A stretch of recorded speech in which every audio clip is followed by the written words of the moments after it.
नमस्कार साथियों, स्वागत है आप सभी का हमारे खुराना क्लासेस यूट्यूब चैनल पर। और आज की इस क्लास में हम बात करेंगे यूनिट नंबर 4 में हम प्रवेश करने वाले हैं शिक्षा मनोविज्ञान। और टॉपिक का नाम है हमारा व्यक्तित्व। क्लियर? तो व्यक्तित्व की परिभाषा और व्यक्तित्व के प्रकार, व्यक्तित्व की मापन की विधियाँ, इन सब के बारे में हम चर्चा करेंगे इस यूनिट के अंदर। तो देखिए, व्यक्तित्व किसे कहते हैं, व्यक्तित्व के प्रकार किस मनोवैज्ञानिक के द्वारा कौन कौन से दिए गए थे, आज की इस 30वें नंबर की क्लास में हम बात करेंगे। यूनिट नंबर 4 है। इससे पहले आप हमारे टेलीग्राम ग्रुप को ज्वाइन कर लीजिए और साथ ही साथ आप हमारे खुराना क्लासेस ऐप पर जो आपको रीट पात्रता के लिए जो टेस्ट सीरीज़ चल रही है, इसको आप लोग ज्वाइन करना मत भूलिएगा, क्योंकि यहाँ इस टेस्ट सीरीज़ में आपका एकदम सटीक विश्लेषण होने वाला है और चल रहा है। देखो, साइकोलॉजी उसमें कंप्लीट हो चुकी है, पर्यावरण आपकी कंप्लीट हो चुकी है, हिंदी चल रही है, गणित चल रही है और संस्कृत को आपको सबसे अंत में कराया जाएगा। और शिक्षण विधियाँ भी मैंने साथ में करवाई हैं कुछ, और अंत में भी आपको शिक्षण विधियों की टेस्ट अपलोड किए जाएंगे। तो आप लोग लगातार अपनी प्रैक्टिस करते रहें और अपने ज्ञान को निखारते रहें ताकि आपका आत्मविश्वास बढ़ सके जो आप थ्योरी पढ़ते हो। तो चलिएगा, क्लास को स्टार्ट करते हैं। Let's now. तो दोस्तों, आज के इस टॉपिक को बहुत ही इम्पोर्टेंट तरीके से आपको पढ़ना है और बहुत ही शानदार जानदार टॉपिक है ये। और इस टॉपिक से एक प्रश्न आपको एग्जाम में मिलता है, ठीक है। अगर बात करें हम व्यक्तित्व के प्रकारों से, तो एक प्रश्न आपका डेफिनेटली पूछा जाता है और सीधा सीधा पूछा जाता है। मैं आपको बताऊंगा किस तरीके से पूछे जाएंगे प्रश्न इस टॉपिक से। तो आपको 15 मिनट के अंदर मैं ये टॉपिक क्लियर करा दूंगा। व्यक्तित्व के प्रकारों से एक प्रश्न आपका पक्का हो जाएगा और यहाँ से आपका प्रश्न बाहर नहीं जा रहा है। तो बात करें व्यक्तित्व की, इसको हम अंग्रेजी में पर्सनैलिटी कहते हैं। क्या बोलेंगे? पर्सनैलिटी।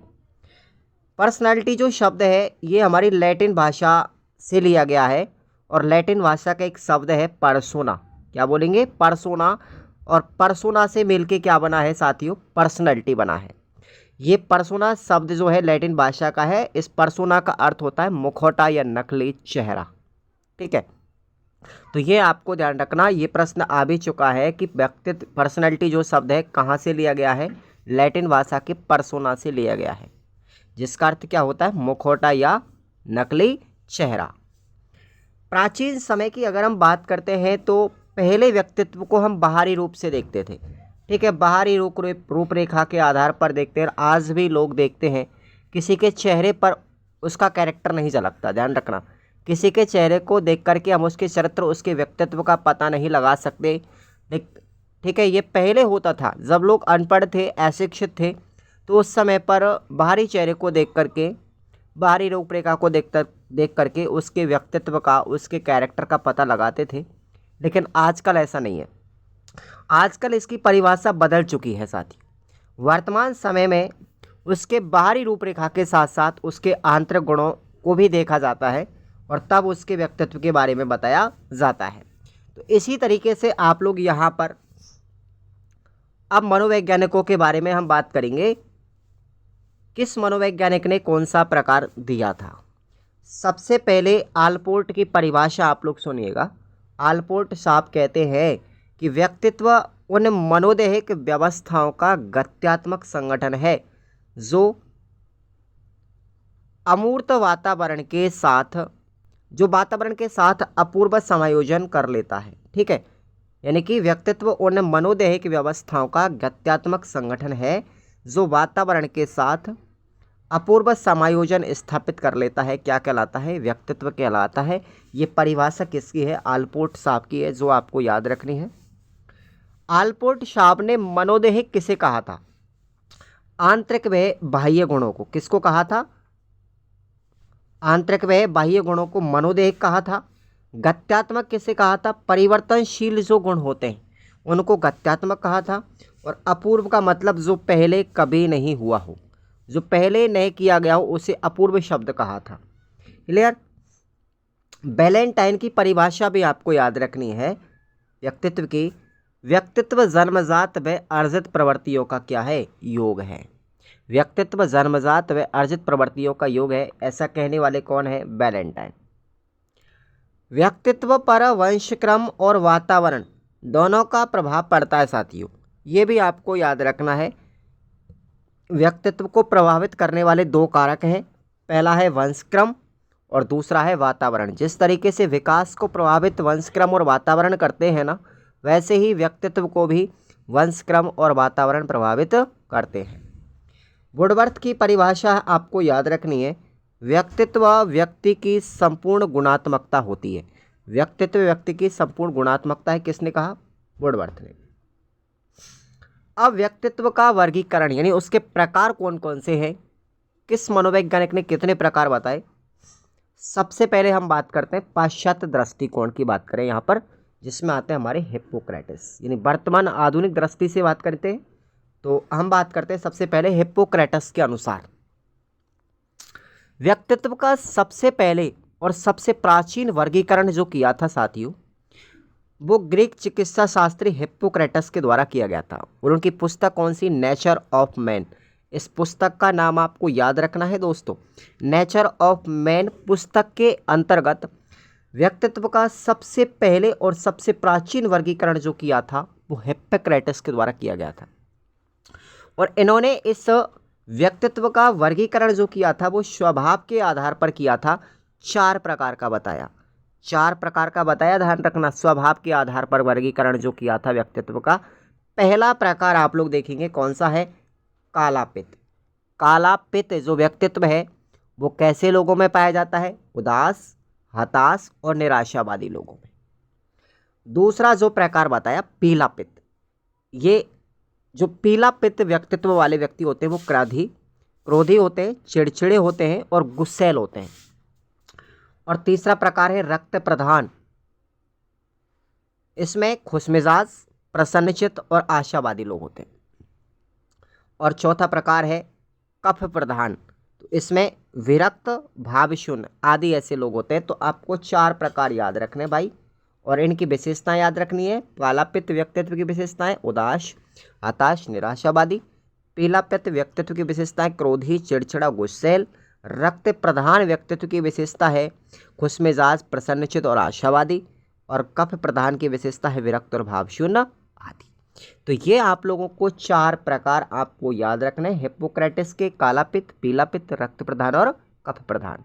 समझ में आ गया होगा? एक बार क्लास को लाइक कर लीजिए। अब आते हैं हम क्रैचमर का वर्गीकरण। क्रैचमर या क्रैचमर, कहीं कहीं पर आपको ये शब्द क्रैचमर भी मिलेगा और कहीं कहीं पर ये शब्द आपको क्रैचमर भी मिलेगा भाई, ध्यान रखना, ठीक है। तो देखिएगा, क्रैचमर ने शारीरिक संगठन के आधार पर व्यक्तित्व का वर्गीकरण किया, ठीक है। और 4 प्रकार बताए। कितने बताए? 4 प्रकार। पहला कौन सा था? स्थूलकाय व्यक्तित्व वाले व्यक्ति। और इनको इसने अन्य नाम और दिया था साथियों, पिकनिक। स्थूलकाय को क्या नाम दिया था इन्होंने? पिकनिक व्यक्तित्व। इसमें नाटे व्यक्ति होते हैं, छोटे कद वाले। दूसरा प्रकार है शुडोलकाय, जिसको एथलेटिक्स नाम दिया था। यानी खिलाड़ी जो लोग होते हैं, खिलाड़ी प्रवृत्ति के जो लोग होते हैं, ठीक है, जो खेल वगैरह खेलते हैं, वो शुडोलकाय शरीर के होते हैं, एथलेटिक्स कहा गया उनको। उसके बाद क्षीणकाय यानी दुर्बल शरीर वाले, इसको एस्थेनिक नाम दिया। मिश्रित व्यक्तित्व वाले, तो ये मिले जुले लोग होते हैं, जिसको हम डिस्प्लास्टिक नाम दिया गया था। तो आपको क्रैचमर के 4 नाम याद रखने साथियों, और इनके उपनाम हैं। स्थूलकाय, जिसको क्या नाम दिया? पिकनिक। शुडोलकाय, जिसको क्या नाम दिया? एथलेटिक्स। और क्षीणकाय, इसको क्या नाम दिया? एस्थेनिक। और मिश्रित को क्या नाम दिया? डिस्प्लास्टिक। तो ये भी 4 याद रखने हैं आपको, और ये भी 4 याद रखने। आपको कोई सा भी आ सकता है, ये चारों ही वर्गीकरण किसके हैं साथियों? क्रैचमर के हैं। अच्छे से समझ में आ गया? प्रश्न बाहर नहीं जाता, डायरेक्टली पूछा जाता है।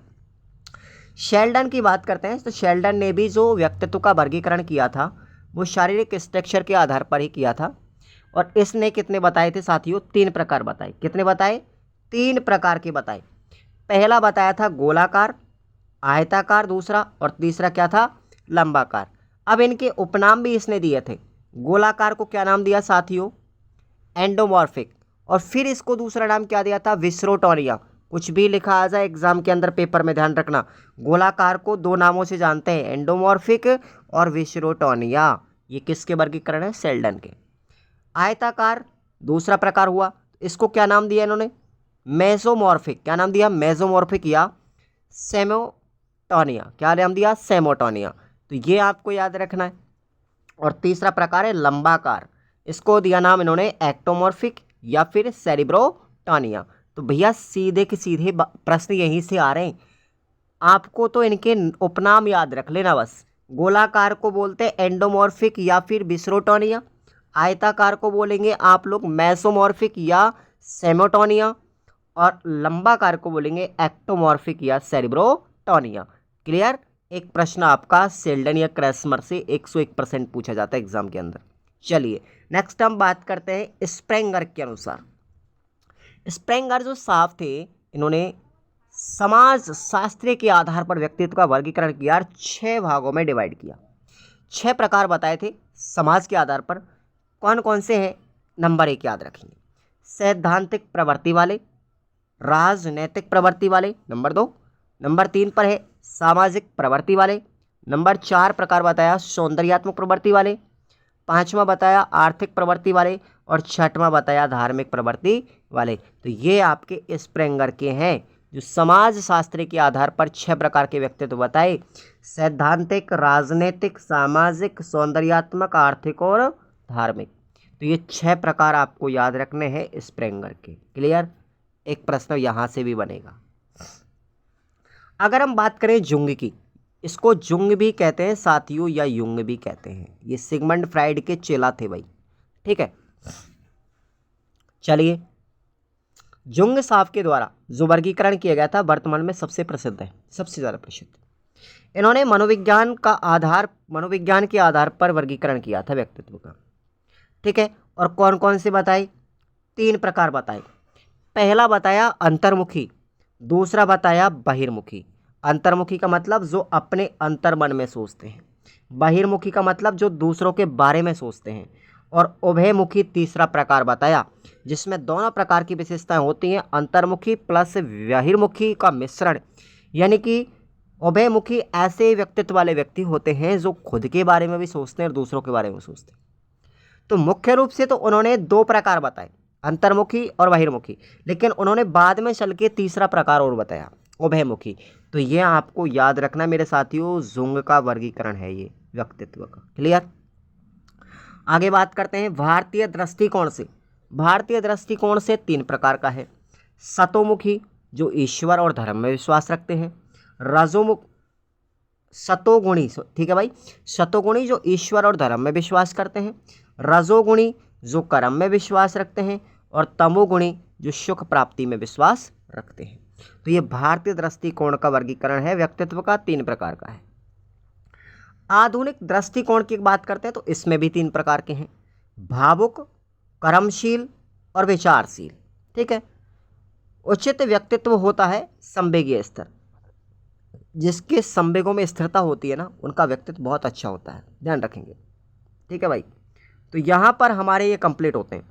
लेकिन प्रश्न कहाँ से बनता है? नंबर 1 आपको याद रखना है, एक तो जुंग वाला वर्गीकरण, क्लियर। दूसरा याद रखना है आपको स्प्रेंगर का 6 प्रकार का व्यक्तित्व बताया।